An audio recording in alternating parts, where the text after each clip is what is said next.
Entonces, ya sea pagada o no pagada, pero bueno, a partir del día que te llaman para decir, oye, vente a tocar tal cosa, bueno, creo que a partir de ahí es donde empieza la vida profesional, la carrera. Cómo se desenvuelve el artista claro. con la parte técnica, porque ellos a final de cuentas no les interesa si llevas 10 años en la industria o llevas 2 días. Ellos te piden lo que necesitan y tú tienes que resolver. Yo la verdad nunca me ha gustado los audífonos esos que son muy baratos de una marca que no voy a decir, pero bueno, sí, son los Caseta, nunca me ha gustado, porque básicamente pues tu misión como ingeniero pues es prepararte, o sea, prepararte tanto como en todo la parte de saber cómo ecualizar y demás, y pues prepararte conociendo la mesa, conociendo los fierros, que sí, como dices, o sea, cada marca tiene sus formas de configurar o la pantalla cambia o la mesa como tal. Sí pasa eso, o sea, sí, el efecto placebo sí es útil en ciertos casos, pero hay que saberlo usar con cuidado y sobre todo con respeto. Una semana más, un episodio más de este podcast es de músicos, donde hablo con músicos y gente alrededor de este hermoso y bello arte que es la música. Muchas gracias por llegar a este contenido. Ya que llegaste aquí, ayúdame por favor dándole like, suscribiéndote, activando la campanita para que apoyes este contenido. Recuerda que acá abajo en la caja de descripción están las redes sociales tanto del invitado como las mías, y también está el link para todos los que gusten hacerse miembros. Más adelante en el video les explico de qué se trata.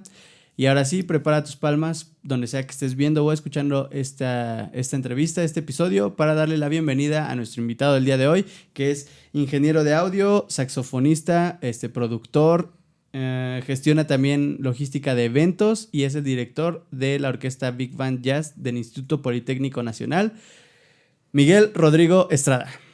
Eso. Gracias.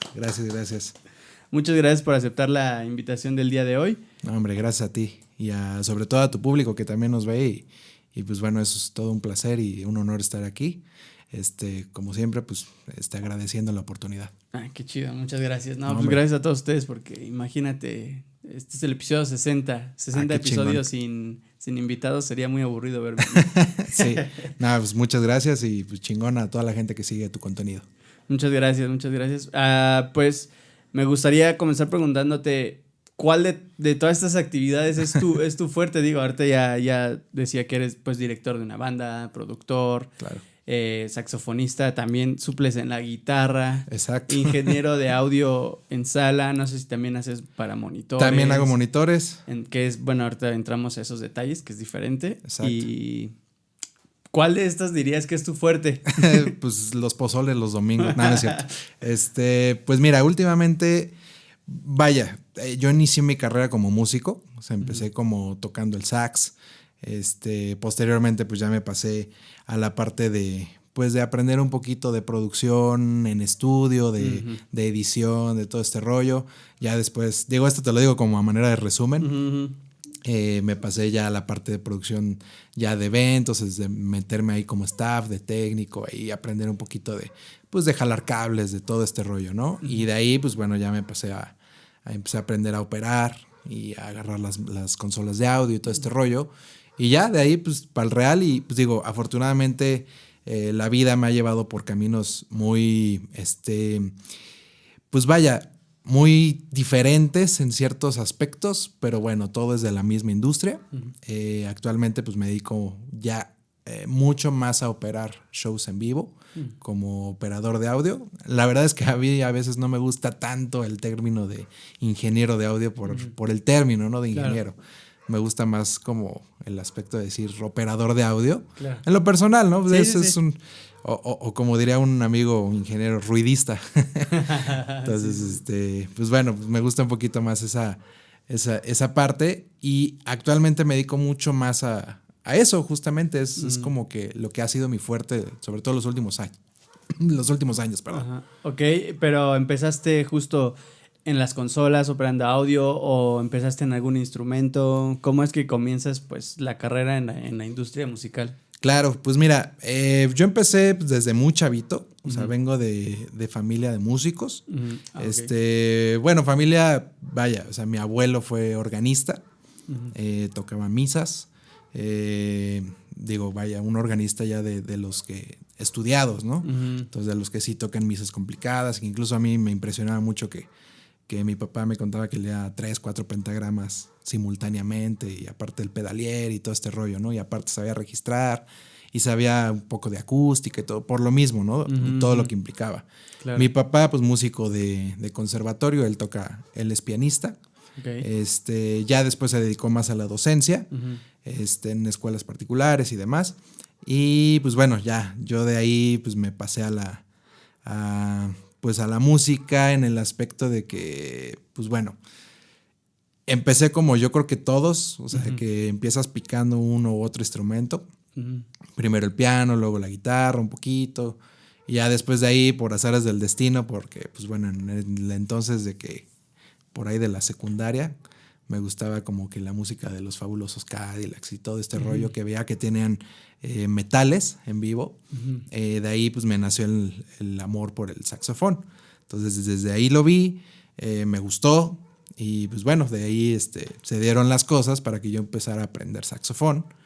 Y pues de ahí ha sido un camino desde más o menos desde los 14 años que empecé uh-huh. profesionalmente, ya tocando el sax. Digo, empecé como mucha gente, pues empecé tocando en eventos, en grupos de fiestas y demás, uh-huh. ¿no?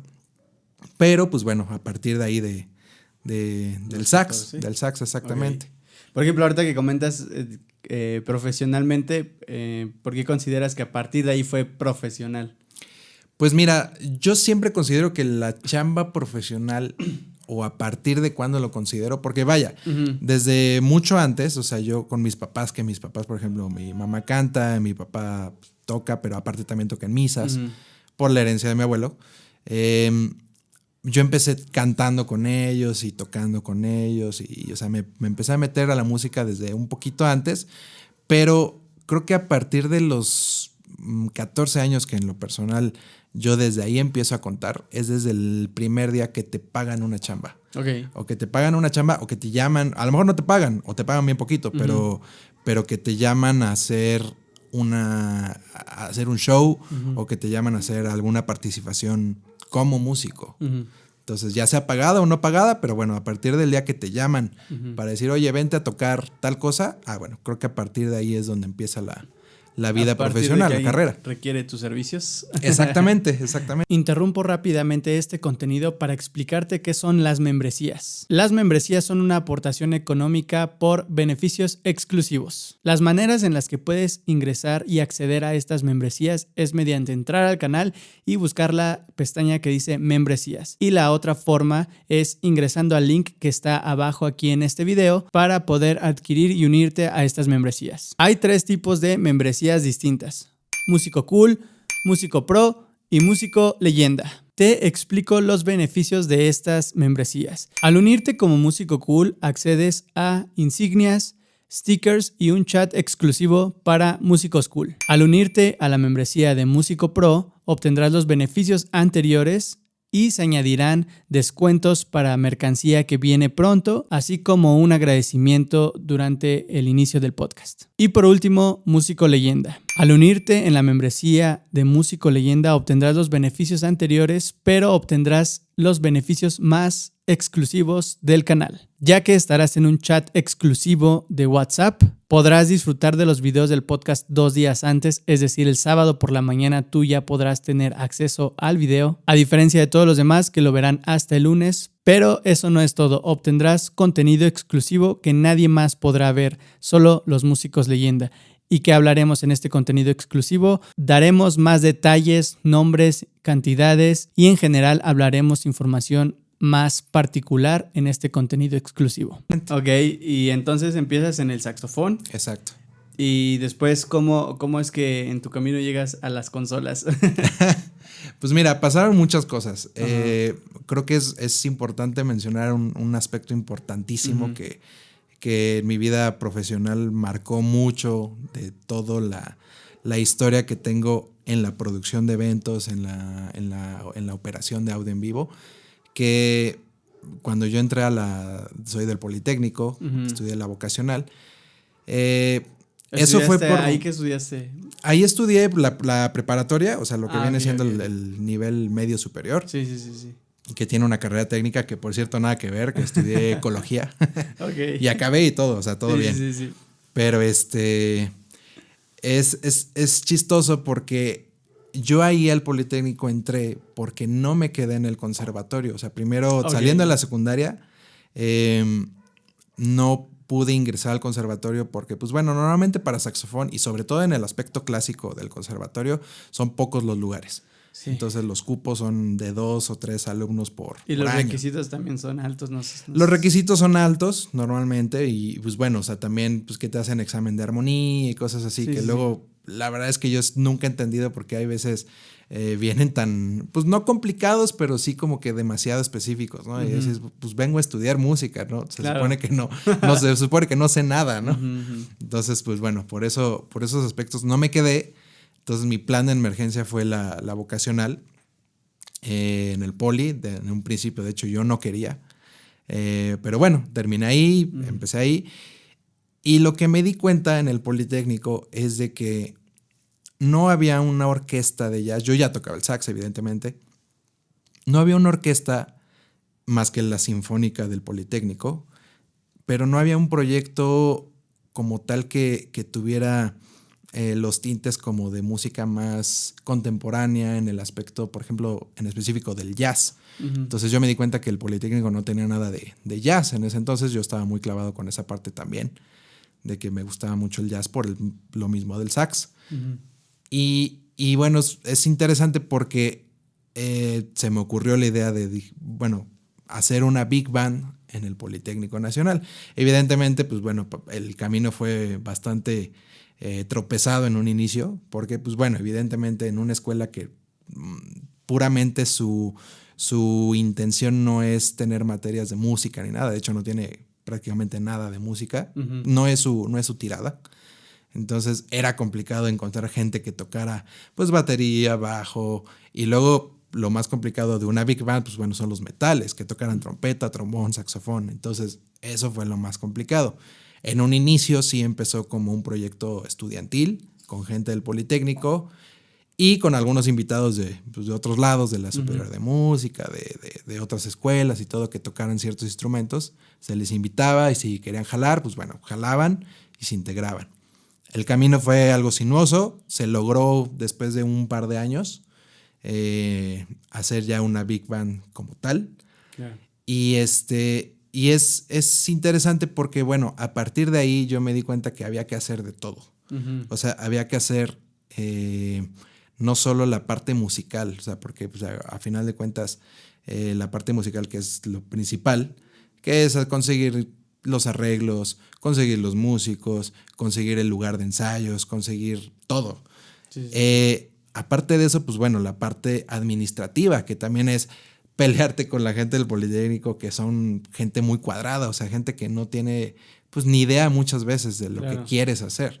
Y luego les dices, oye, quiero hacer una big band de jazz. Y pues bueno, el primer impedimento que te ponen es, bueno, sí, hazlo, pero no hay dinero, hazlo como puedas. Y pues bueno, eso en primera instancia. En segunda instancia, pues también tienes que lidiar con la parte de marketing, de conseguir, empezaba ya mucho el auge de las redes sociales y todo, entonces crear redes sociales, hacer contenido, y luego la parte, como comentabas, donde empieza el camino hacia la parte de producción, es que justamente en mi caso tenía yo que ver toda la parte de producción, me decían cuando de repente hacíamos shows, oye, pásame tu rider, y yo, ¿qué es un rider? O sea, ¿qué es eso? ¿Con qué se come? Y yo decía, bueno, vaya, o sea, es una lista donde pones todos tus requerimientos y todo este rollo, ¿no? Dije, ok, va, lo hago, conseguí ayuda, me ayudaron ahí varias personas que ya tenían más experiencia, algunos ingenieros que ya conocía en ese entonces, y poco a poco empezó a fluir esa parte de producción, de qué consola pedir, de cuántos canales necesitas, de muchas cosas de monitoreo, de iluminación, de video, todo este rollo.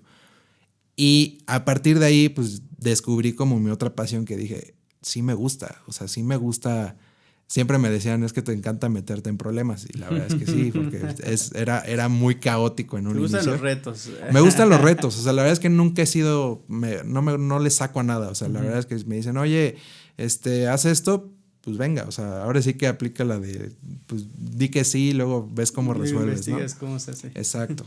Entonces, en mi caso pasó esa situación y me empecé poco a poco a clavar ahí en el aspecto de producción. Aparte de la musical y todo este rollo, pues me gustaba mucho el aspecto de ver todo. Incluso yo llegaba muchísimo tiempo antes, no como artista ni nada, a ver el montaje, a ver cómo conectaban, a ver cómo colocaban el sistema lineal, a ver cómo colocaban los monitores, los in-ears, etcétera, ¿no? Todo. Me gustaba mucho esa parte. Y pues bueno, de ahí empiezas a aprender un poquito y a observar ciertas cosas. Claro. Ok. Entonces empiezas a ver estas otras necesidades dentro de una banda que, bueno, para la gente que no lo sabe, que no se dedica a esto, pues ya lo comentaste, ¿no? No nada más es un escenario donde está un músico, o sea, alguien puso ese escenario, alguien pagó por ese escenario, hay un staff que pone cada iluminación, cada cable, o sea, es mucho más que solamente un artista y su banda tocando, ¿no? Claro, sí, y de hecho, pues bueno, era bien interesante porque incluso a mí me pasaba que cuando estábamos en pleno show, digo, evidentemente yo tenía 1000 cosas en la cabeza en esos momentos, pues de que el concierto saliera bien, de que el setlist, las rolas, todo lo musical, todo saliera bien en ese aspecto, pero también siempre tenía como que un ojo viendo, pues no sé, qué estaba haciendo el que a lo mejor falló un cable y cómo lo estaba cambiando y a ver por dónde se metía, por dónde se colaba, o que falló un micrófono y bueno, van y lo cambian y todo. O sea, siempre estaba como muy pendiente de esa parte, del monitorista, pues también cómo hacía su chamba, o del ingeniero de sala, que pues bueno, también estaba viendo, a lo mejor yo desde el escenario no escuchaba cómo estaba sonorizando, pero bueno, o sea, yo me daba una idea desde el soundcheck de, pues bueno, cómo iba sonando, todo este rollo. Entonces sí es todo un aspecto bien interesante que creo yo como músico, o sea, hablando específicamente como músico, es muy importante que también se conozca. O sea, la parte de que todo en lo que le venimos llamando el music business, todo lo que conlleva, o sea, porque como músico muchas veces a veces no contemplamos todo lo que, a lo mejor sí sabes que hay una persona que jala un cable, que conecta, que opera, etcétera. Pero a lo mejor muchas veces no entendemos como músicos, que también es algo que sí deberíamos, a mi punto de vista, sí deberíamos de conocer, de por lo menos por qué falla un cable, o por qué falla un micro, o por qué tiene ruido ahí no sé, un amplificador y todo. O sea, todas esas cuestiones que vienen son a veces muy técnicas para mucha gente, pero son importantes que las conozcamos. Y sobre todo como músicos, pues bueno, también no solo es para llegar y pedirle al monitorista, es que quiero, no sé, que me subas en mi monitoreo a tal frecuencia. No es tanto así como para ser muy petulante, por así decirlo. Pero sí pues bueno, para conocer uno, en primera instancia, y también, pues bueno, para saber qué pedir de la manera adecuada, cómo pedirlo también, porque las formas son bien importantes. O sea, uno como músico muchas veces pasa que, pues vaya, hay estrellitas, como en todos lados, o sea, que pues bueno, llegan con toda su intención así de, pues bueno, pues yo soy la estrella y llego tarde y llego y me conecto y antes de conectarme me saco la foto para el Instagram y pues ahorita que los técnicos hagan su chamba y luego hay veces hasta los tratan mal, ¿no? O sea, o los tratan así como que los hacen menos, o sea, también pasa. Sí. Entonces, son ese tipo de cuestiones que son bien interesantes, pues conocer de los dos mundos. Ok, y por ejemplo, ahorita antes de comenzar a grabar me comentabas que estuviste estudiando música, pero bueno, ya no te pregunté para también preguntarte aquí. Sí. ¿Dónde estudias a manejar las consolas, a operar el audio? ¿Cómo aprendes toda esta cuestión que, pues, por lo que me comentaste en esa escuela, pues, no lo viste seguramente? Entonces, claro. ¿Cómo comienzas? ¿Cómo aprendes? Claro. Pues mira, básicamente, te voy a hacer como un resumen también de todo lo anterior. Claro. En la música, pues bueno, la verdad es que no soy como una persona que sea muy fan, como te decía antes, no soy tan fan del sistema escolarizado. Entonces, me costaba un poquito de trabajo como que adecuarme, pues no a los horarios como tal, pero sí a tener que tener una rutina de ir a la escuela, de hacer tarea, todo este rollo. O sea, esa rutina como que no es que me cause ruido, pero no soy tan fan de hacerlo. Lo hago, pero evidentemente lo hice, pero no soy tan fan de eso. Entonces, después del Politécnico que te comentaba, saliendo de ahí, pues bueno, mi intención era irme a la Superior de Música. En su momento hice el examen, no me quedé. De ahí me fui a la escuela, a ESCAM, Escuela Superior de Composición y Arreglo Musical, que en ese entonces estaba por Santa María la Ribera. Y pues bueno, ahí empecé como que la parte musical ya más en forma, más como estudiando más profesional, por así decirlo, o en forma como tal. Sí. De ahí, pues bueno, estuve un ratito ahí, unos creo que un año estuve. Okay. Un año o 2, no recuerdo bien. Y de ahí me fui a estudiar a la Escuela Superior de Música, allá en Coyoacán, pero no como alumno regular, o sea, iba de oyente. Me metía realmente a las clases que me gustaban o que me interesaban. ¿Y quién te dio permiso? Pues mira, básicamente fue una historia bien chistosa porque... Digo, porque para los que no saben, pues no puedes llegar a la escuela y meterte. Sí, no te puedes meter, o sea, sí tiene que haber como... Sí tiene que haber como un permiso o por lo menos que alguien sepa, ¿no? Sí. Entonces, no solo los policías. Básicamente sucedió de que por algunos amigos... que incluso en la Big Band conocí y demás, me recomendaron a un profesor de saxofón de la Escuela Superior de Música.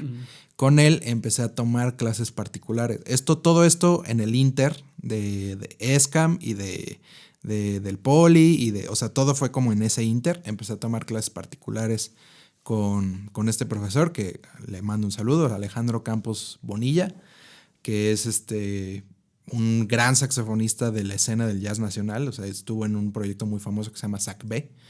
Y además, bueno, ha tocado en 1000 lugares con 1000 personas, sobre todo de la escena del jazz nacional. Okay. Entonces es un gran jazzista, improvisa muy, muy, muy cañón.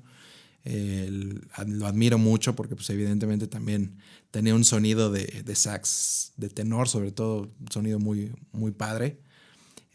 También tomé clases con otra persona, con otro saxofonista, Mauricio Tlaxcaltecatl, de los Tlaxcaltecatl creo que son de Puebla y de allá del sur de la ciudad. Y bueno, en ese Inter, sobre todo con el profesor Alejandro Campos, que él daba clases en la Superior de Música, él me ayudó tanto a prepararme para el examen del siguiente año, como a conocer a ciertas personas de la escuela para que ellos me dejaran, hicieran un oficio, una carta dirigida al director o a las autoridades de la Superior de Música para que yo pudiera ingresar a la escuela. Y de ahí, pues evidentemente no tenía una tira de materias, no tenía calificaciones, nada, ¿no? Claro, ni registro. Ni registro, nada. Sí. O sea, realmente yo iba y me metía y pues digo, afortunadamente hubo profesores que me brindaron todo el apoyo y me dijeron, sí, métete, y pues no había bronca. O sea, a pesar de que no me tenía calificación, ni siquiera nombre en la lista, pero pues bueno, por lo menos me consideraban, ¿no? Y era un alumno que sí me daba un poco de pena al principio, pues porque pues, era como el bicho raro, así como de, ¿y este güey qué onda, no? Pero pues me metí a ciertas clases y sobre todo a los ensambles de jazz con los mismos alumnos ahí. Y pues de ahí empecé, o sea, realmente me empecé a clavar ahí poco a poco, empecé a aprender lo más que pude, o sea, realmente aproveché lo más que pude de la superior y de ahí empecé. Esto en la parte musical. Ya en la parte como de producción, pues bueno, empecé en la parte de estudiar. Bueno, me empezó a causar inquietud todo este rollo de la producción. Y mi primer paso como de educación ya de este lado fue que me metí a un curso de postproducción musical. Esto para estudio. O sea, de mezcla y de mastering Sí, y sí, sí. de todo este rollo, ¿no? Entonces, digo, pues sí, era como un curso, creo que duró 2 años. Entonces, pero pues sí, estaba padre porque pues aprendías un poco de mezcla, aprendías un poco de mastering, de toda la parte de postproducción y de grabación y de todo este rollo. Entonces, a partir de ahí, pues bueno, empiezas, si bien no es lo mismo hacer estudio que hacer en vivo, Sí, no. pero tiene las bases muy, muy similares. O sea, por lo menos sabes cómo conectar un cable, sabes cómo microfonear, sabes, pues bueno, de la parte de mezcla y postproducción es parecida a la parte de en vivo. Uh-huh. Y ya la parte de en vivo, pues bueno, fue algo pues bien curioso porque pues como tal nunca fui a una escuela para aprender a operar consolas o a operar microfonía y demás. Realmente lo aprendes sobre la marcha. En mi caso, sucedió que me empezaba a juntar con ingenieros de audio que les empezaba a preguntar.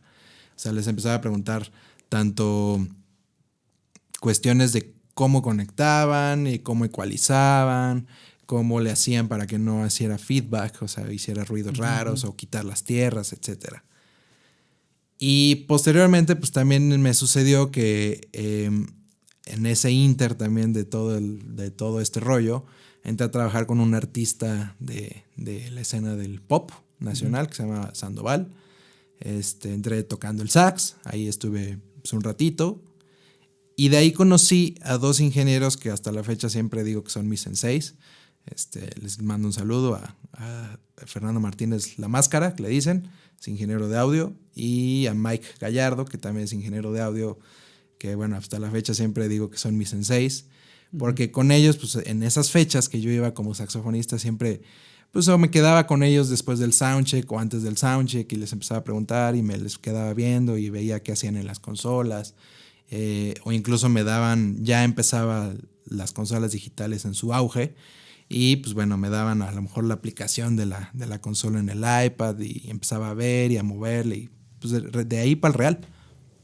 Ok, entonces literalmente tu escuela fue mientras estabas trabajando con Sandoval, Uh-huh. con los ingenieros de Sandoval. Exacto. Okay. Sí, digo, eso te estoy hablando de hace 10, 12 años, o sea que empezaba yo a ver y pues digo, fue un tema bien interesante porque ahí mismo, como te comentaba, conoces a un montón de gente pues no solo a los ingenieros, o sea, conoces al iluminador, que conoces al cuate que te renta el backline, al cuate, al técnico, al guitar tech, a todo este mundo de personas que hacen el show.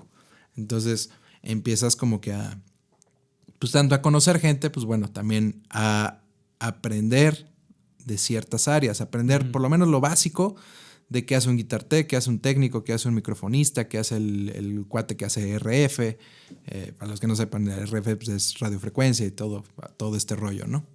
Ok, entonces, por ejemplo, para esto tú ya habías pasado por este proyecto de la Big Band, Ajá. donde te enfrentas a estos retos de solucionar cosas mucho más allá técnicas de que no solamente son tocar tu instrumento, ¿no? Claro. Entonces empiezas a tocar con Sandoval, empiezas a tener contacto con todo este medio y ahorita justo que nos comentas, conoces a la persona que renta el backline, conoces a la persona de iluminación, conoces a los ingenieros de audio, managers, todo esto.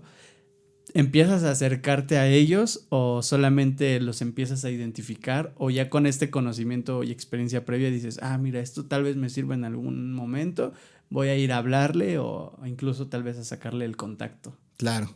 Pues mira, básicamente en un inicio pues yo era muy penoso, o sea, yo no era, no hablaba ni siquiera muy fluido, era medio penoso y todo este rollo, pero como te decía, siempre fui aventado, o sea, siempre, aunque me daba pena, pero preguntaba. Y digo, muchas veces, pues, como siempre dicen, o sea, no hay pregunta tonta. Entonces yo preguntaba y pues digo, aunque yo sabía que a lo mejor pues no tenía ni idea de qué iba a preguntar, pero bueno, trataba de con mis palabras, tratar de, pues de darme a entender para que así, pues poder, pues aprender por lo menos lo que yo en ese momento había visto, ¿no? Claro. O sea, le preguntas al técnico, oye, ¿cómo aprendiste a, no sé, a cablear? ¿Cómo aprendiste a a hacer iluminación o le preguntas al iluminador, oye, ¿cuántas cabezas pides? ¿Qué tipo de cabezas pides? O sea, empiezas a preguntar como cosas a lo mejor muy básicas para ellos, pero bueno, poco a poco pues empiezas a aprender pues de qué se trata o cómo se conecta. Incluso algo que es bien importante, o sea, el aspecto de corriente eléctrica y todo, que muchas veces eso genera ruido y mucha gente no lo sabe. Entonces, bueno, empiezas a preguntar, oye, ¿cómo es el aspecto de corriente eléctrica y todo? Porque siempre pasa que en algún escenario, gente que no sabe, músicos que a lo mejor les vale, llegan y se conectan a una toma de 220 y ¡pum! Ya voló. Entonces, son cuestiones como que bien básicas, pero importantes. Entonces, en mi caso, yo empezaba a preguntar siempre todo. O sea, ¿qué corriente se necesita? ¿Cómo necesitas pedir la corriente? Y sobre todo como músico a mí me pasaba eso, que yo trataba de ser muy... nunca desde el aspecto, como te decía, petulante ni nada, pero sí trataba de yo tocando en mi monitoreo trataba de ser cada vez más específico, o sea, de no pedir locuras. Y eso porque te lo va dando el mismo platicar, conversar con ingenieros y todo, que te van diciendo con base a su experiencia, te van diciendo qué es lo que más funciona para un músico. Entonces, a partir de ahí es donde empiezas como que a lo mejor a ser más específico, sin ser petulante, en tu monitoreo, por ejemplo. No sé, es que quiero, no sé, a lo mejor 3, 4 dBs de clic, o no sé, en la secuencia, o sabes qué, quítame medio agudos en el sax, quítame no sé, quítame, no sé, muchos graves, no sé, algo como muy específico, también muy conciso, para que siempre ayuda mucho a recuperar tiempo en las pruebas de audio. Claro. Entonces, todo eso ayuda de que, pues bueno, el aprender, el fijarte, el preguntarle a alguien que se dedica a la parte técnica, te ayuda mucho como músico a tanto entender como también a saber pedir y saberlo pedir de la manera adecuada. Como te digo, las formas son bien importantes. ¿Y cuál es tu primer trabajo o con quién o en dónde es tu primer trabajo ya como sonidista? No ingeniero, sonidista. Como ruidista. Como sonidista de audio. Pues mira, básicamente es bien chistoso. No es operador también. de audio, ¿verdad? Como operador de audio, sonidista también, sí. Sí. Digo, también está correcto decir ingeniero de audio, digo, no está mal. No, te digo, no me gusta tanto el término porque como tal no cursé una ingeniería como tal, ¿no? Claro. Pero bueno, me gusta más el término de sonidista, ruidista, operador. Normalmente siempre ocupo eso. Que eso es algo, paréntesis, es un aspecto bien interesante que eso me lo comentó uno de mis senseis, que me decía, es bien importante cuando tú llegas como operador de audio y llegas al venue, es bien importante y es algo que rompe el hielo de una manera rápida y fácil y que te va a alivianar tanto problemas como también la vibra que tienes con los técnicos y con todo el crew que está en el lugar o de la empresa que te pone todos los fierros. Es llegar y decir, en vez de llegar y lo mismo, o sea, no, yo soy ingeniero de audio y estudié tal. En vez de llegar así, dices, pues yo soy ruidista y yo hago ruido y muevo perillas. O sea, es una cuestión de romper el hielo, claro. A pesar de que sepas mucho o poco, lo que sea, pero es una cuestión de romper el hielo y tener buena vibra. Claro. Entonces, a mí me gusta mucho eso, ¿no? De llegar buena onda y llegar y decir y romper el hielo con los técnicos y todo y decirles, no, pues yo soy sonidista y ruidista. Ayuda mucho y es algo que a mí me enseñó uno de mis senseis y se me quedó mucho y funciona muy bien. Claro. Y como te decía, pues bueno, básicamente, pues es bien interesante el aspecto de, pues cómo aprendes ya a operar consolas y demás, porque pues bueno, de ahí sabes que depende tu carrera. Entonces, yo empecé a suplir gente, o sea, yo empecé básicamente empecé a suplir gente en shows pequeños, en shows donde a lo mejor no había muchos canales y demás.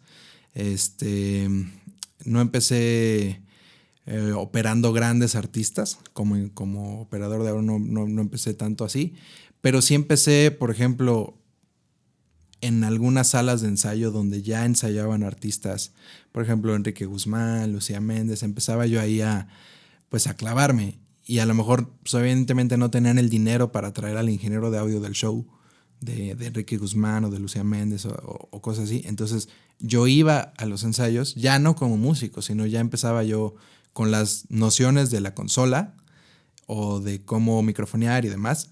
Ya empezaba yo a clavarme a los ensayos y hacer yo el audio de los ensayos. Uh-huh. Aunque era en una sala de ensayo controlada, que a lo mejor sí había micrófonos, a lo mejor sí había in-ears, pero bueno, poco a poco empiezas a aprender a cómo hacerle in-ears tanto a un músico de un artista como al mismo artista, que en ese caso, pues bueno, no sé, por ponerte un ejemplo, cuando le hacía audio a Lucía Méndez, en un inicio pues era, no, se va con in-ears la señora, no, pues que siempre no, ya no, y ahora va con pisos. Entonces, poco a poco pues vas aprendiendo de que todos los cambios a la mera hora, a pesar de que es en una sala de ensayos controlada, pero empiezas ya a trabajar con un artista, si no como tal como su ingeniero titular, pero sí ya empiezas a entender cómo se desenvuelve el artista, claro. Con la parte técnica, porque ellos a final de cuentas no les interesa si llevas 10 años en la industria o llevas 2 días. Ellos te piden lo que necesitan, claro. Y tú tienes que resolver. Y de ahí pues, también empecé a hacer shows. Tuve la fortuna de hacer shows como 2 años seguidos, todos los sábados, en un lugar de por allá por Palmas, un antro. Y ahí había un show con unos músicos muy buenos, Paco Arcos, Quique Escalante, Aldo, ahí se me fue su apellido, pero bueno, ellos tenían su banda de banda retro de los 80s, y digo, la verdad es que son músicos muy buenos, son músicos que tocan muy bien y que llevan muchos años en la industria, que tocan con muchos artistas, y me dieron la oportunidad de empezar a hacer audio con ellos. Entonces fue una escuelota, la verdad, porque a pesar de que yo ya tenía como que, por así decirlo, mis clases o lo que me decían los ingenieros y que yo veía en los shows, siempre me faltaba la parte de ya meterle la mano a la consola en un show de veras. O sea, claro. Donde realmente ahí sí ya hay presión de tiempo, porque siempre se está corriendo. Ya hay presión de que pues, tiene que sonar bien, porque pues, ya vas con público en vivo, con unos músicos en vivo, con músicos que aparte ya llevan mucho tiempo en la industria, que ya han pasado por las mejores producciones en ciertos casos.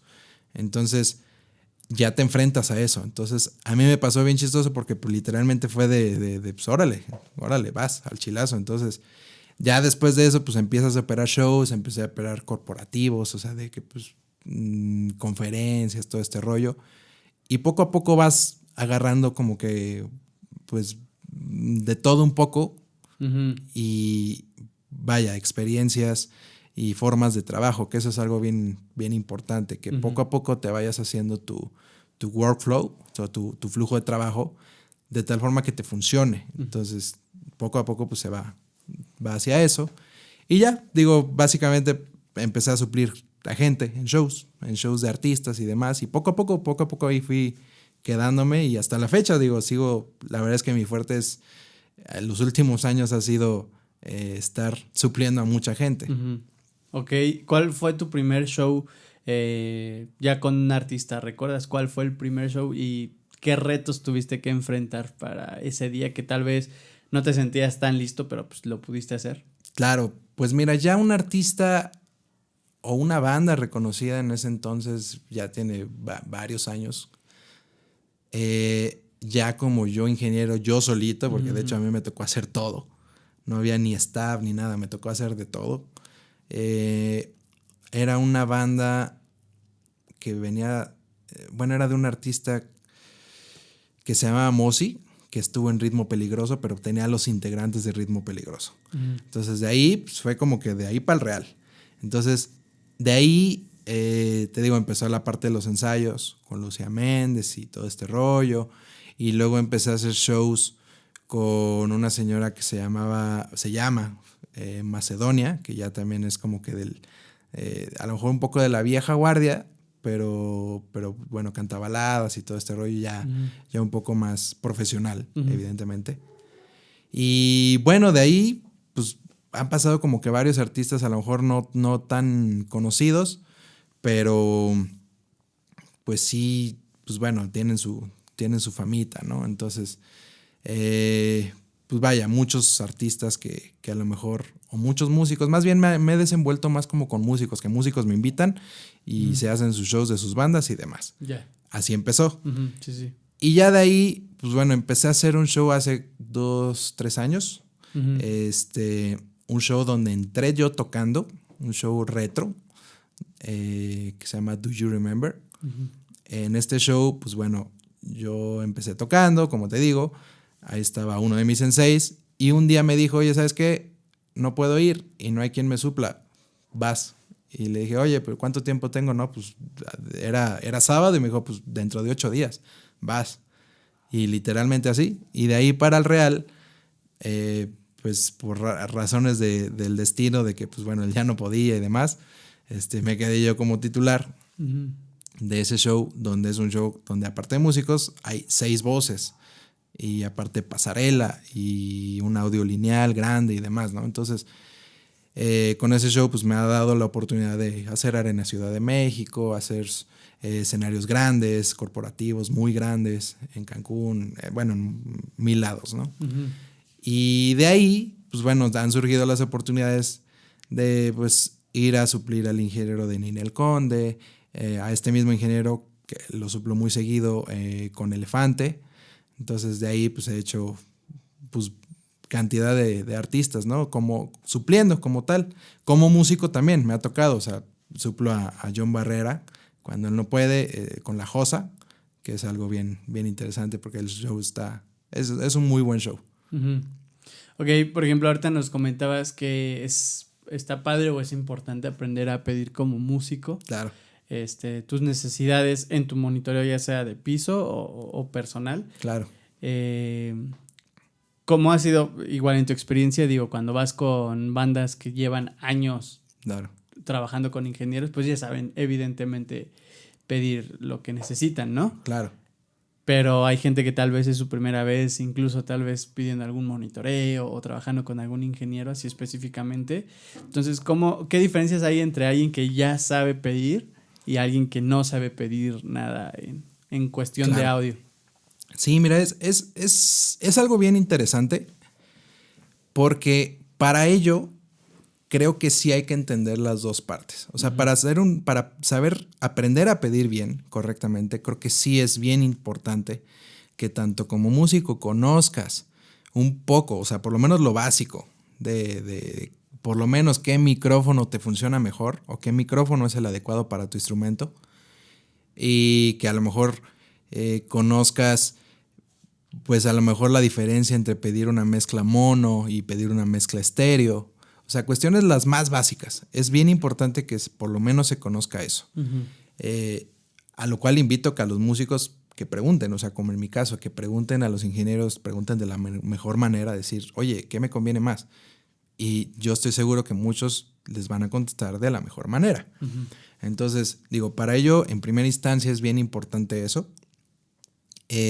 Como músico, pues bueno, también hay que entender la parte de, pues vaya, o sea, por ejemplo, en mi caso, que yo toco el sax, es bien importante saber que si estás tocando en una sección de metales donde hay una trompeta y un trombón al lado de ti, o a lo mejor hay más instrumentos como en el caso de una big band, entender quién lidera la sección. A lo mejor, bueno, en este caso las secciones de metales, normalmente la trompeta es quien lidera la sección porque lidera la afinación y lidera el fraseo, que el fraseo es bien importante también. O sea, si no, como músico saxofonista, por poner un ejemplo, no estás fraseando o no estás cortando las frases tal cual al mismo tiempo que el trompetista y que a lo mejor no estás en la misma afinación o estás tocando más duro que el trompetista, le estás ganando al trompetista, entonces, bueno, nunca va a haber un trabajo de sección. Entonces, eso es bien importante tenerlo en cuenta como músico antes de saber qué pedir. Entonces, para ello, pues evidentemente uno como músico se tiene que preparar, pues obviamente en lectura, en armonía y demás, pero también en esas cuestiones de saber tocar en equipo, que eso es bien importante, o sea, saber tocar en sección de metales a lo mejor, o en sección de cuerdas, o como baterista que a lo mejor tienes un percusionista al lado, bueno, pues también es tu sección, entonces tienes que aprender a tocar como, vaya, en equipo como tal, en sección y en equipo, claro, y como banda en conjunto. Eso en primera instancia. En segunda instancia, pues bueno, creo yo es bien importante, como te decía, aparte de conocer lo básico, es bien importante también que tú te armes de tu equipo, a medida de las posibilidades de cada quien, evidentemente, pero que tú te armes de tu equipo adecuado. O sea, que a lo mejor tú como guitarrista te compres un cable que sabes que no va a fallar, o sea, un cable que va a funcionar, que a lo mejor es caro, pero que te va a funcionar y no va a meter ruido, y que tu gear, o sea, tus pedaleras, todos sus cables, las interconexiones estén bien, que no vayan a meter ruido, y que como músico pues te tengas esa tarea de incluso si no te vas a lo mejor a mandar a hacer unos audífonos in-ears de molde, que eso es todo un mundo de diferencia cuando alguien se pone unos moldes. Pero bueno, por lo menos invertirle a unos audífonos que sean tuyos, que eso es bien importante hasta por higiene. Claro. Unos audífonos que sean tuyos, pero que unos audífonos que te funcionen, o sea, que realmente suenen bien, que sean cómodos para que aguantes todo el show con el in-ear. O que a lo mejor si no tienes in-ear, bueno, a lo mejor no vas a conocer de marcas de monitores de piso, ¿no? Pero bueno, por lo menos les dices, oye, ¿sabes qué? En mi mezcla de monitores, quítame toda la batería, porque pues, si la tengo al lado, pues de qué me sirve tenerla en el monitor de piso, ¿no? Claro. Entonces, ¿sabes qué? Ponme tantito a la sección de metales, en este caso, a la trompeta un poquito más arriba, al trombón un poquito más abajo y demás. A lo mejor la base rítmica y demás. Pero empiezas a eliminar toda la contaminación que no te sirve. Entonces, eso siempre hay que tenerlo en cuenta como músico. Si tienes monitores de piso. En el in-ear, pues bueno, evidentemente también es bien importante, como decía, o sea, armarte de tus audífonos. Yo la verdad nunca me ha gustado los audífonos esos que son muy baratos de una marca que no voy a decir, pero bueno, sí, son los Caseta, nunca me ha gustado. Sí. Porque siento que son muy agudos, y aparte que son muy agudos, a mucha gente les gusta y no está mal, o sea, digo, ahora sí que cada quien, ¿no? Porque aparte son económicos. Pero, pues bueno, cuando pruebas a lo mejor unos audífonos de mejor marca, o literal que te saltas al mundo de tener unos moldes, bueno, la diferencia es radical y brutal. Entonces, eso como aspecto es bien importante. Y como aspecto final, pues es, como decía, las formas de pedir al ingeniero de audio, de saber cómo pedirle, qué es lo que realmente necesitas. A lo mejor tú no tienes los términos técnicos, o sea, no sé, quítame tal en 250 Hz o no sé, lo que sea. A lo mejor no los tienes y no importa, o sea, no es a lo mejor que tu obligación de que a fuerzas tengas que saber de frecuencias y todo. Estaría bueno, sí, pero no es tu obligación. Entonces, pero sí con tus palabras tratar de ser muy claro y muy conciso de qué es lo que te funciona y qué es lo que no te funciona. Hay mucha gente, muchos artistas que no saben qué pedir. Y tampoco no está mal. Uno como operador, ahí entra la misión de que, bueno, si sí, la experiencia. Exacto, la experiencia. Y que si el músico o el artista no sabe qué pedir en su mezcla de monitoreo, bueno, entonces tú entras, te pones tus audífonos, escuchas su mezcla y con tu criterio, claro, empiezas a hacer una mezcla que crees que le va a funcionar.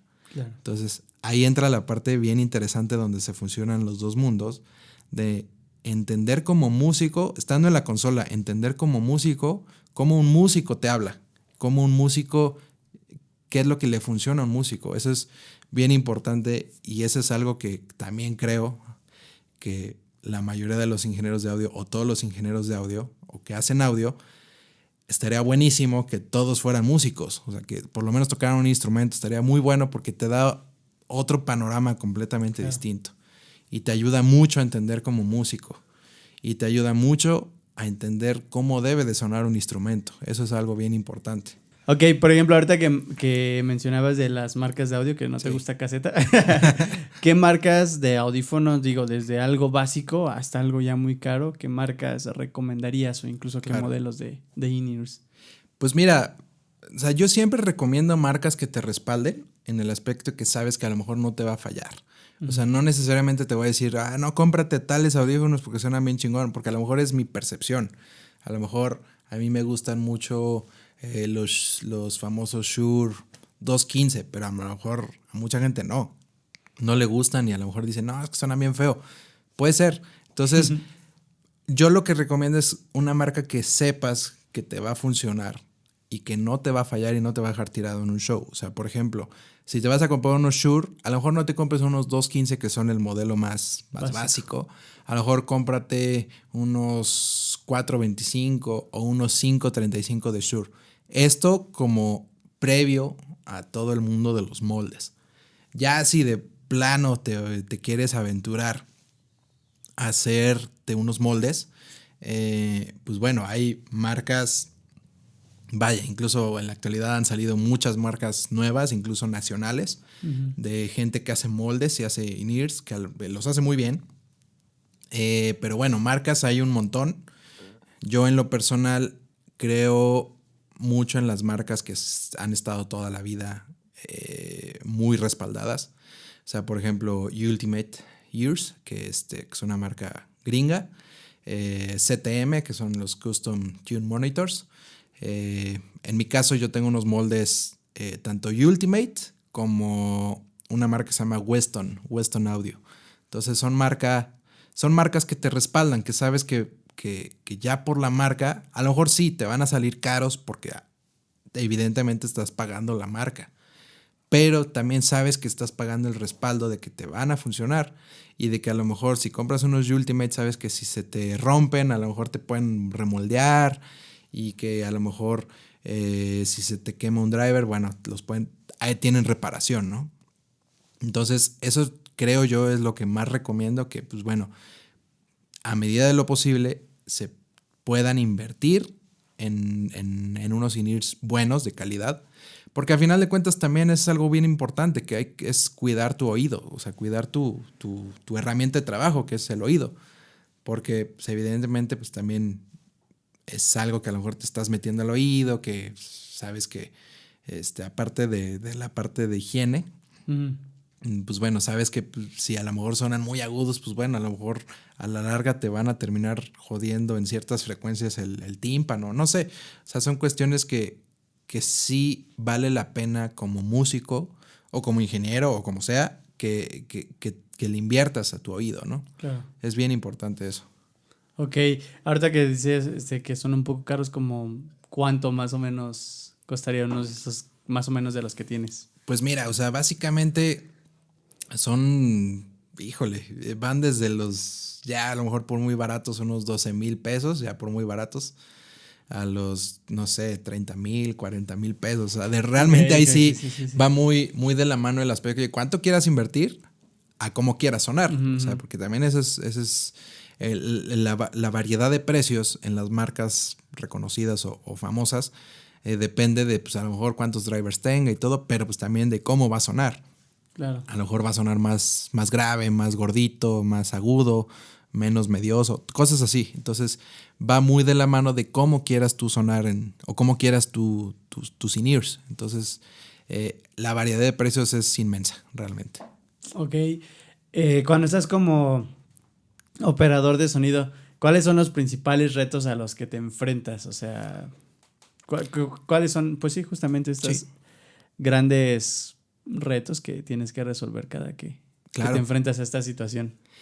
Pues mira, son varios, pero como que hay unos que son como que de ley. O sea, siempre tienes que luchar con el tiempo. O sea, siempre estás luchando todo a contratiempo. O sea, por ejemplo, cuando son shows fuera, en, no sé, Cancún, Guadalajara, que a lo mejor el vuelo, a pesar de que sea muy temprano, pero llegas y ya a lo mejor ni te dio tiempo de desayunar, pero tienes que llegar directo al venue y tienes que llegar a setear y a ver con qué te enfrentas, porque también te enfrentas la mayoría de las veces, ojalá que que en algún futuro no sea así, con los retrasos, retrasos claro. De a lo mejor de algunas empresas que por X o Y razón, a lo mejor su culpa o no su culpa, hay retrasos de que pues a lo mejor llegas y apenas están terminando de subir la parrilla de luces, o apenas están por subir el sistema de audio, o apenas están por poner la consola. Entonces te enfrentas al tiempo. O sea, el primer factor de importancia o el primer reto es el tiempo. Para ello creo que, igual que como músico, tienes que ir tanto estudiado en el aspecto de conocer la consola, de conocer la superficie con la que vas a trabajar, o los fierros con los que vas a trabajar, cierto micrófono, cierto tipo de a lo mejor de cuántas líneas vas a tener, cuántos canales, cuántos cantantes vas a tener. Es muy importante ir preparado en el aspecto de, a lo mejor uno como músico, como ingeniero, pues debes de ir lo más preparado en el aspecto de a lo mejor llevar, por lo menos saber cuántos canales van, en qué orden van, y también, si siempre que se pueda, llevar una escena ya prehecha o ya algo muy avanzado. Siempre en todas las consolas digitales tienen un modo offline en las computadoras, entonces tú puedes trabajar offline haciendo tu escena que cargas en una memoria, y llegas a la consola, metes la memoria y carga tu escena. O sea, por lo menos que te ahorre 5 o 10 minutos en ponerle nombre a los canales, o a lo mejor ya tener una preecualización para todo, o ya tener por lo menos configurados cómo van a ir los in-ears, cómo van a ir los pisos, por qué salidas. Eso es como que el primer reto, o sea, el tiempo al que te enfrentas. 2, pues eso, o sea, te enfrentas también al reto de conocer los fierros y de ir tú preparado como con una escena y demás. Claro, porque para la gente que no se dedica a esto, las consolas cambian de marca a marca. Exacto. Y de modelo a modelo, o sea, no es lo mismo un iPhone que un Android, ¿no? Exacto. Entonces, en las consolas pues es más grande todavía. Exacto. Porque hay diferentes marcas y distintos modelos, ¿no? Exacto, sí, entonces básicamente, pues tu misión como ingeniero pues es prepararte, o sea, prepararte tanto como en todo la parte de saber cómo ecualizar y demás, y pues prepararte conociendo la mesa, conociendo los fierros, que sí, como dices, o sea, cada marca tiene sus formas de configurar, o la pantalla cambia, o la mesa como tal, sí, claro. La ubicación de los faders y demás, hay muchas cosas que cambian. Entonces, afortunadamente, normalmente en los shows grandes con artistas siempre hay un rider, o un contra-rider, mejor dicho, donde la empresa te avisa desde tiempo antes qué es lo que va a poner. Entonces, bueno, ya tienes todo para sonar bien. O sea, literalmente tienes todo para sonar bien. Si la riegas, pues bueno, ya es porque a lo mejor tú la regaste en algún aspecto o te confiaste. Uh-huh. Entonces, si tienes todo para sonar bien, entonces te enfrentas, sí, al reto del tiempo y al reto de tener una escena preparada y demás. Y también te enfrentas al reto como tal de los músicos o del artista. Uh-huh. Que si bien no es malo, o sea, no hay artistas malos, no hay músicos malos, o sea, simplemente son músicos que tienen formas distintas de pensar, claro. O artistas que tienen distintas formas de pensar. Te enfrentas mucho a la actitud de a lo mejor de ciertos músicos que a lo mejor llegan, como digo, petulantes o demás, o llegan en mala onda o algo así. O todo lo contrario, también te enfrentas a los músicos que son súper buena onda, pero a lo mejor los conoces de años y te quedas platicando con ellos y ya te ganó el tiempo. Entonces te enfrentas a muchas de esas cuestiones. Uh-huh. Y ya, el último paso pues, es el artista. O sea, si tú vas a ser el artista, pues te enfrentas a que a lo mejor si el artista, pues evidentemente, pues es el artista. Entonces, él no le va a importar las razones por qué fallan las cosas. Él lo que le interesa es que suene bien afuera y que suene bien en sus monitores y que pues obviamente el público tenga un buen show. Eso es como que a lo que el artista le interesa. O sea, a lo mejor no le va a interesar qué modelo de consola tienes o lo que sea, pero a él le interesa sonar bien. Entonces, uh-huh. Muchas veces también te enfrentas que el artista como tal no va a los soundchecks. Entonces, que eso es uh-huh. algo bien importante. Entonces, que el artista pues a lo mejor no va a los soundchecks, pero bueno, tú como ingeniero a lo mejor ya hiciste tu tarea de escuchar música del artista y decir, bueno, este artista canta así. O incluso en los ensayos tal vez, ¿no? Exacto, en los mismos ensayos, si tienes oportunidad en los ensayos, es una herramienta muy valiosa porque ya conoces al artista de una forma más personal, sin la presión a lo mejor del tiempo, y ya sabes más o menos, ya te puede decir qué es lo que pide, qué es lo que a él le funciona. Entonces, a lo mejor son locuras para uno como ingeniero. A lo mejor dices, escucha su mezcla a lo mejor y se escucha bien rara, ¿no? Pero si a él le funciona, pues adelante. Es su mezcla. Justo eso era una pregunta que me viene a la cabeza. ¿Qué tan diferente llega a escuchar a alguien con respecto tuyo? O sea, porque yo puedo decirte, no, es que no oigo mi guitarra, y tú entras a su mezcla y dices, está fuertísima la guitarra, claro. O te dicen, es que está muy agudo, y te metes y no, está grave incluso, claro. ¿No? Entonces, ¿qué tan diferente llega a escuchar una persona con respecto a otra? Es totalmente un mundo de diferencia, o sea, porque cada persona tiene un criterio diferente y cada persona tiene una audición diferente. O sea, incluso por razones fisiológicas, claro. Que a lo mejor tu oído, pues no sé, tiene mejor afinidad a ciertas frecuencias o demás, pero pues también cuestiones de gustos. O sea, hay veces que sí me ha pasado que por ejemplo, los guitarristas que dicen, no, es que mi guitarra se oye a mosquito. O sea, se oye ahí bien delgadita, pero pues tú la escuchas y dices, bueno, pues para mí está bien. O viceversa, totalmente todo lo contrario. Pero sí vaya, o sea, te enfrentas a todo eso y evidentemente, por ejemplo, si haces monitores, tienes que pues, atender al músico como a él le gusta escucharse. Si él quiere más aguda la guitarra, a pesar de que tú ya la estás escuchando súper aguda, pues bueno, sí lo tienes que... Muchas veces hay que buscar un punto medio. O sea, sí hay que buscar una comunión entre el músico, el ingeniero y, pues bueno, toda la producción, ¿no? O sea, a lo mejor si tiene pisos y está bien aguda su guitarra y tú le vas a subir más agudo, híjole, a lo mejor ya va medio ahí a estorbar o cosas así. O con otros instrumentos, ok. O con el cantante, ¿no? Que tiene a lo mejor el monitor de piso o el sidefill. Para los que no sepan, el sidefill son las bocinas que ponen a los costados del escenario. Adentro del escenario. Para que la banda o los músicos... Sí, que tengan un poquito como que de referencia de todo. Entonces, a lo mejor el cantante que te pide su monitor de piso súper altísimo de su voz, pero pues a lo mejor sabes que va a feedbackear, o a lo mejor no que feedbackee, pero que le va a estorbar a los demás. O sea, que a lo mejor a los otros músicos, al músico que está al lado de él dice, ay, este güey está bien sordo, ¿no? Entonces tienes que lidiar mucho con eso y eso es bien importante. O sea, uno como ingeniero pues tienes que lidiar o como operador tienes que lidiar con esa parte de saber tener una comunión con todos. Y como músico también, por eso es la importancia de todo esto de entender los dos mundos. O sea, como músico, entender qué es lo que al ingeniero le va a meter menos en problema, porque pues, evidentemente le vas a alivianar la vida. Entonces, pues bueno, uno como músico, entendiendo esa parte, pues buscas una comunión. Claro. Que incluso, un paréntesis ahí bien importante, yo en algún momento tenía algunas discusiones con ciertos músicos, en buena onda y todo, pero de que decían, no, es que ya los ingenieros de audio pues ya tienen escenas y ya está la escena hecha, ¿por qué no citan a hacer soundcheck? Pues eso es algo que a lo mejor como músico hay ciertos músicos que dicen, no, pues sí, ya está la escena, pues ya para qué vamos, ¿no? Si ya sonaba bien, yo el show pasado con la misma consola sonaba toda madre y pues digo, si es la misma consola, el mismo show y todo, pues ¿para qué vamos al soundcheck?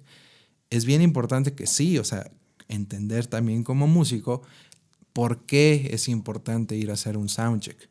Entonces, independientemente de que como músico profesional sabes que si te alquilas como eso, una parte de tu tarea pues, es ir al soundcheck. Es como entender esa parte y entender por qué se hacen los soundcheck, porque pues a veces no solo son cuestiones de fierros, o sea, de que a lo mejor hay que probar que aunque sea la misma consola, pero los fierros pues, a veces fallan, ¿no? Entonces es bien importante que que se chequen las mismas, aunque sean los mismos cables, que se chequen, porque a lo mejor se trozó y a lo mejor ya no llega y demás. Sí, o alguien que no era el músico ni el ingeniero, tal vez conectó un cable mal, un router mal y ya no te llega. Exactamente, o incluso pues, cuestiones que a lo mejor por el clima, porque incluso el clima, pues, evidentemente el audio también tiene mucho que ver con la física. Entonces, si tú estás haciendo sala en un lugar muy frío, en un show, y a la siguiente semana haces el mismo show, a lo mejor con los mismos fierros, con los mismos músicos, con el mismo artista, pero haces un show en un lugar todo lo contrario, con mucho calor, pues evidentemente el calor y el frío pues hacen que la respuesta de frecuencia de las bocinas y demás sea distinta. Entonces va a sonar muy distinto. Entonces, por ende, hay que ajustar. Siempre hay que ajustar y siempre hay que checar. Entonces, eso es bien importante. Y, por ejemplo, ahorita en tu caso, en tu experiencia, obviamente que nos estás contando que a veces alguien quiere más agudo, más grave, más alto, pero tú sabes que al ecualizarlo de tal o cual forma se meten las frecuencias de otro instrumento, o va a empezar el volumen a molestar tal vez cuando es monitor de piso o a los demás, etcétera. ¿Qué tanto en tu caso usas este efecto placebo de que simulas tal vez que estás moviendo algo, algún fader, algún ecualizador, y que lleguen a decirte los músicos o el artista incluso así está bien, sí. Pero realmente no moviste nada? Sí, mira, yo en lo personal, o sea, hay muchos ingenieros que sí me consta que sí lo ocupan, el efecto placebo. Yo en lo personal no lo ocupo tanto, o sea, yo incluso sí les digo, o sea, porque a veces sí me ha pasado que me dicen, oye, súbele a tal. Y yo estaba a lo mejor en otra cosa y no le he movido, ni siquiera me he metido a su mezcla. Y me dice, está bien. Yo sí les digo, o sea, hasta me río y le digo, pues no le he hecho nada. No, ni siquiera me metí a su mezcla. Entonces, que eso en lo personal me ha pasado de muy buena onda, que como pues tengo una como carrera como músico de años, conozco a muchos músicos. Entonces, muchos músicos me conocen como músico. Incluso hay muchos que no sabían que hago también la parte de producción y demás. Y eso está padre porque rompes el hielo, entonces ya no hay una mala onda. Entonces pues, yo tengo la libertad, o a mí me ha funcionado muy bien eso, que yo sí les digo, oye, no le he movido nada. O sea, digo, si de ahí estás bien, está chido. Si quieres te subo a lo mejor un poquito más. Si yo sé que todavía tengo margen para hacerlo, sí le subo, o sea, no tengo bronca. Incluso si a lo mejor la consola de audio tiene aplicación para músicos, yo sí se las doy, o sea, digo, pues mátate tú solo, o sea, si así a lo mejor estás a gusto, chido, güey, o sea, tú date y mátate solo y si te quieres subir hasta arriba tu fader, pues date, pues ahora sí que es tu oído, ¿no? Exactamente, ahora sí que tú vas a gozarla o a sufrirla, entonces así que, y claro, estoy yo para resolver cualquier problema, pero pues evidentemente pues también pasa eso. En mi caso, hay como truquitos, o sea, mañas, ¿no? Como como ingeniero. A veces con los cantantes sucede que están muy a gusto en su mezcla de in-ears, por ejemplo. O sea, que suenan súper bien aquí, súper fuerte en su monitor. Por ende, empiezan a cantar más bajito. O a lo mejor se alejan más el micro. ¿Por qué? Porque aquí se escuchan súper bien. Entonces, ¿qué es lo que sucede? Que a veces tienes que buscar también, si haces sala y monitores a la vez, tienes que buscar la comunión a lo mejor está muy fuerte en su monitor, pero no me está entregando en sala, no me está entregando la potencia que necesito para que suene bien antes de feedbackear y demás. Entonces, lo que hago, sí lo he hecho yo, que me meto a su mezcla y aunque no me lo haya pedido, pero sí le bajo tantito. ¿Por qué? Porque es una cuestión, claro, no les bajo radical, pero sí les bajo tantito para que por ende les baje aquí. Tantito? Unos 3 dB, 4 dB, 5 dB, o sea, tampoco no es mucho para que no sientan la diferencia y no se sientan incómodos, porque tampoco puedes hacer eso, porque aparte te van a correr. Entonces, pero sí tienes que buscar la comunión de, pues, que tanto en el monitoreo se siga escuchando bien, pero que a lo mejor tú ya tienes un poquito más de margen, porque automáticamente, si se empieza a escuchar menos en su in-ear, va a empezar a imprimirle un poquito más de potencia. Sí, claro. Entonces, eso para sala, para afuera, te va a ayudar. Entonces, o incluso si sucede que a lo mejor tú solo estás haciendo monitores y hay otro ingeniero haciendo sala, a veces pasa lo mismo y como monitorista tienes que también contacto, exactamente, ¿no? Tienes que estar en contacto o tienes que por lo menos hasta sin decirse nada entender que a lo mejor el de sala necesita que le imprima más potencia, entonces ajustas un poquito, ¿no? En equipo. Entonces sí pasa eso, o sea, sí el efecto placebo sí es útil en ciertos casos, pero hay que saberlo usar con cuidado y sobre todo con respeto. O sea, eso es muy importante. O sea, respetar lo que el músico necesita para tocar y hacer una buena presentación. Y pues también que tu chamba funcione bien. Eso es primordial. Claro. Bueno, pues ahora sí, antes de concluir el episodio, mira, aquí hay un regalito. Muchas gracias. De parte de la producción, que soy yo. No, pues muy buena producción. Para cuando estés ahí estudiando o algo y tu café, el té o el agua ahí. Chingón. No, pues. Muchas gracias por aceptar la invitación, por venir, hacer el tiempo. Y ahora sí, para concluir el episodio, algo con lo que guste cerrar, alguna reflexión a partir de lo que hemos platicado, una anécdota, algún consejo, consejo de vida, o sea, lo que quieras decir para concluir el episodio es bienvenido. No, pues en primera instancia te agradezco mucho la invitación, agradezco mucho a tus seguidores, a toda la gente que ve tu podcast, que la verdad te felicito por ello, porque es una cuestión que no hay podcast o no hay tantos podcasts como tú lo platicábamos antes fuera de cámaras. No hay podcast que a lo mejor volteen a ver a toda la gente que está detrás, tanto a los músicos como en este caso también a la parte que pues, son bien importantes para el show, o sea, desde el güey que conecta, el güey que hace luces, el güey que hace audio, todo, o sea, el técnico, todo, hasta el güey de la planta de luz, o sea, todos son importantes para hacer un buen show.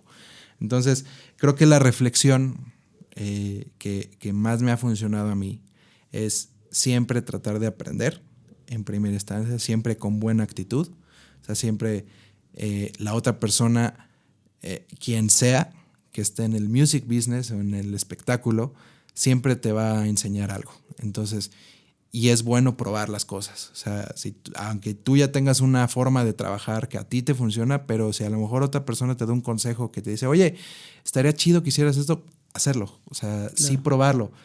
Si después de probarlo no te funciona, pues bueno, ya a lo mejor lo cambias otra vez y vuelves a hacer otra cosa.